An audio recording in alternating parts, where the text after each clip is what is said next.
Okay, so today's video is about a person. I'm going to make fun of her a little bit, but this person actually helped me a good deal. Her name is Abraham Hicks, and I am not here to promote her, but I'll tell you what I got out of it at least. You know, so Abraham Hicks is a little weird, at least on the surface. She's from Texas, and her husband died from, I don't remember exactly what it was, a number of years ago. And I think now she channels her husband. Like, he's not alive anymore, but somehow like he talks through her or something like that. And that's kind of weird for some people. I have no idea what's actually going on there. But she's followed by a lot of people, and she actually speaks pretty normally. Like when she gives advice and stuff, it's pretty good stuff. And so when I was having some trouble, I listened to her a lot, and I think it helps some. She makes videos or does conferences where people, sitting in a room, and they can ask her questions, and then she channels Abraham through her brain or whatever, and answers people's questions. So I guess it's kind of a unique way of doing this. And she,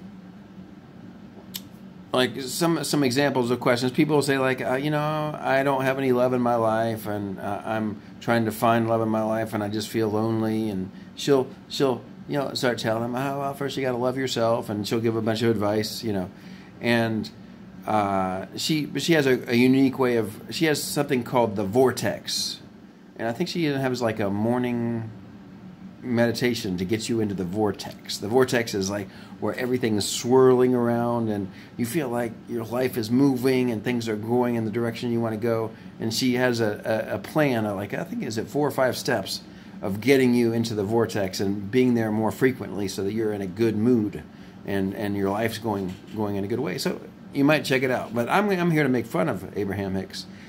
So when I had COVID, I had some pains in my body, knee, toe, chest, back, and I was having trouble, and tinnitus, and I was having trouble coping. This was a little over a year ago now.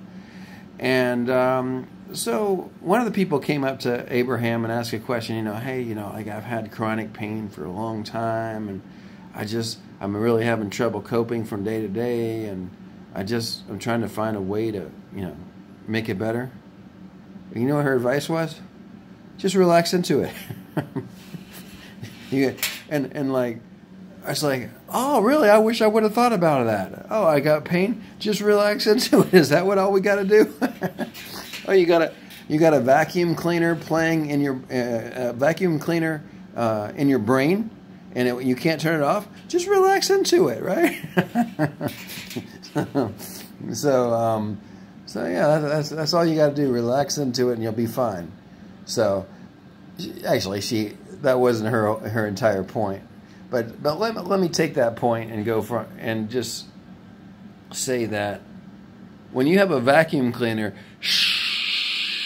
playing in your brain for a long time, and you can't sleep and all that business, it's just driving you nuts. Just relax into it. No. No, you're at this level, and it's like, oh my God, I can't stand it, right? And there's a series of steps that we can take. I don't even like just to relax into it, but we have to learn to dial it down and dial down our reaction to it, so that and it doesn't go from here to here. It goes from here to here or here. So like, if you're just in the very worst state, first, maybe we want to say, what can I say about it differently? If you're saying, I hate it, I can't stand it, I can't live like this, I can't sleep, I'm always anxious, I can't stop thinking about it. See, these words need to change.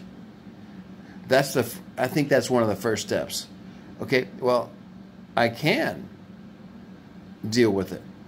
I can play a background sound that matches the sound somewhat.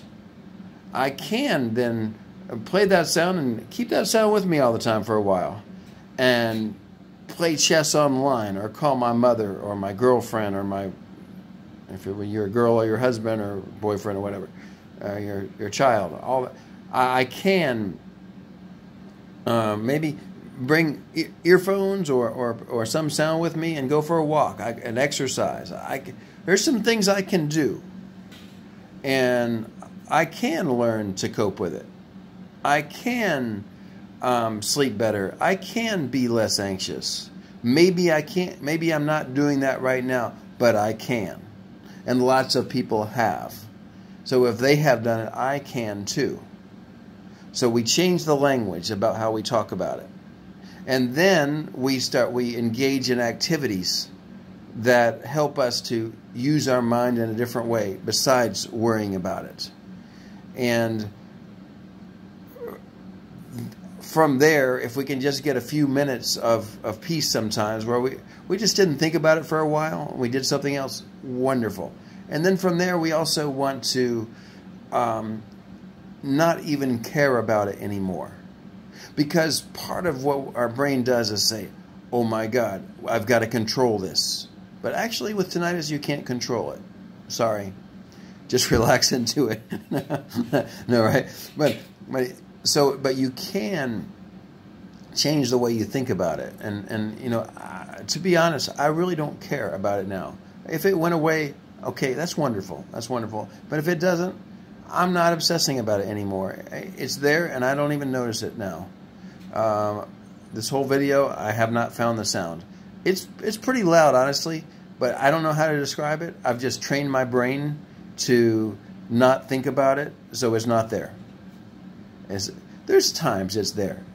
I'm not going to say like I'm just like 100% habituated to it, but like right now I don't hear it, probably because I hear my voice, and there's a little bit of I've got like an air purifier in the background, so I've designed my life a little bit so, you know, I don't have to just be in complete silence and listen to it, you know.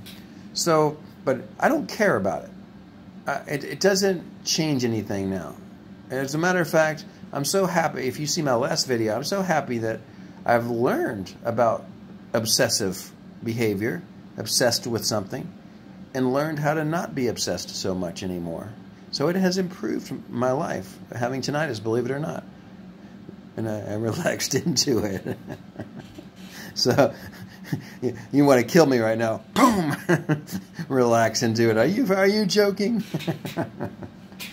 So, and then, you know, from not caring about it. So I think from there you just get where, you know, when it's there and you're in a quiet room, you literally can relax into it. Like you just got other things to do, to think about besides that, and it's just not that important anymore. But you see how the series of steps I had to go through. And the first step, just changing the language you use to describe it, resets the brain, you know, pattern, which is not only mental but physical in your body. And changing the language is so important because it will not happen in 10 minutes. Sorry. Yeah. But it may happen, you know, a few days, a week later, if you just keep changing the language. I know I can deal with this. Other people have dealt with this. I'm going to be fine. I'm somewhat fine now because I don't like saying I'm going to do something. I like to say I'm on my way to getting there. I'm actually doing pretty good now, but I'm going to do even better in the future, you know. And just change the language and don't stop saying such terrible things, you know, to yourself, and relax into it. So anyways, that's my little video for today. I hope you're able to relax into it, but you'll have to go through the steps a little bit, and you'll habituate. You'll get there. So good luck.